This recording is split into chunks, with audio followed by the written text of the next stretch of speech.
अस्सलाम वालेकुम व्यूअर्स, कैसे हैं आप सब लोग। उम्मीद है खैरियत से होंगे। आज की रेसिपी में मैं बना रही हूँ आलू चिकन का सालन। उसके लिए मैंने मीडियम साइज़ प्याज लिया है और मेरे पास जो आलू चिकन की क्वांटिटी थी वो भी थोड़ी थी, मतलब पाव आलू लिए थे मैंने और पाव ही चिकन था, क्योंकि मैं सिर्फ 2 लोगों के लिए बना रही हूँ। तो यहाँ पे मैंने प्याज को अच्छी तरह से ब्राउन कर लिया है। फिर उसमें लहसुन अदरक का पेस्ट ऐड कर लेंगे और उसको भी हम पका लेंगे और उसकी स्मेल ख़त्म होने तक ब्राउन करेंगे। और फिर जैसे ही ये ब्राउन होना शुरू हो जाएगा तो हमारे पास जो चिकन है हम उसको ऐड कर लेंगे और चिकन को फ्राई करेंगे। चिकन को हमने तब तक फ्राई करना है जब तक ये लाइट ब्राउन नहीं हो जाता है। इससे ये होगा कि चिकन की स्मेल जो है वो अच्छे से ख़त्म हो जाएगी और जो अगर हम इसको बाद में मसाला बना के भूनते हैं तो फिर वो उस तरह से चिकन का अंदर से सही तरह से वो नहीं भुनता और सही तरह से नहीं पकता। तो हमेशा जब भी चिकन पकाएं तो उसको प्याज और लहसुन के साथ ही उसको अच्छी तरह से फ्राई करें।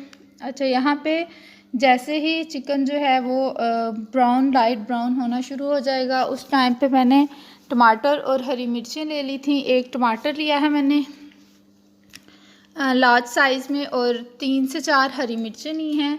उसका मैंने पेस्ट बना लिया था, क्योंकि पेस्ट बना के अगर हम ऐड करते हैं तो उससे जो हमारी ग्रेवी है वो बहुत अच्छे से बनती है। तो मैंने उसको ग्राइंडर में ग्राइंड कर लिया था और यहाँ पे देखें उसको मैं ऐड करूँगी और उसके बाद हम इसमें तमाम स्पाइसेस ऐड करेंगे। स्पाइसेस आप अकॉर्डिंग टू आपका जितना क्वांटिटी होगी उतना ऐड करेंगे। जैसे मेरे पास जो है वो क्वांटिटी कम थी तो मैं उसके मुताबिक ऐड करूँगी। यहाँ पे मैंने ऐड किया है नमक, मिर्च और हल्दी पाउडर और इन सारी चीज़ों को अच्छी तरह से मिक्स कर लेना है। अब चूँकि पानी डाल के टमाटर हरी मिर्चें ग्राइंड की हुई थी तो उसमें थोड़ा सा पानी था, तो मैंने यहाँ पे साथ ही आलू भी डाल लिए हैं ताकि आलू जो हैं वो भी थोड़े से सॉफ्ट हो जाएं और फिर अच्छे से उनकी बुनाई हो जाएगी। चिकन की यहाँ पे थोड़ी सी बुनाई हुई है, लेकिन हम इसको बाद में पानी सूखने के बाद फिर दोबारा से करेंगे। तो यहाँ पे मैंने आलू भी ऐड कर लिए हैं और आलू ऐड करके फिर मैंने चूल्हा जो है वो थोड़ा सा तेज़ कर दिया था ताकि पानी इसमें से सूख जाए। जो टमाटर और हरी मिर्च का ऐड हुआ है उससे ये हो गया कि थोड़ी देर में ही पानी सूख गया है। अब मैं इसकी अच्छी तरह से बनाई करूँगी। मसाला जितने अच्छे से भुना हुआ होगा उतना ही अच्छा हमारा जो सालन है और इसकी ग्रेवी है वो उतनी ही अच्छी बनेगी। आप अगर चावलों के साथ बना रहे हैं तो इसकी जो हम शोरबे की मिक़दार है वो थोड़ी ज़्यादा रखने वाले हैं और अगर रोटियां हैं तो फिर हम इसको थोड़ा कम रखेंगे।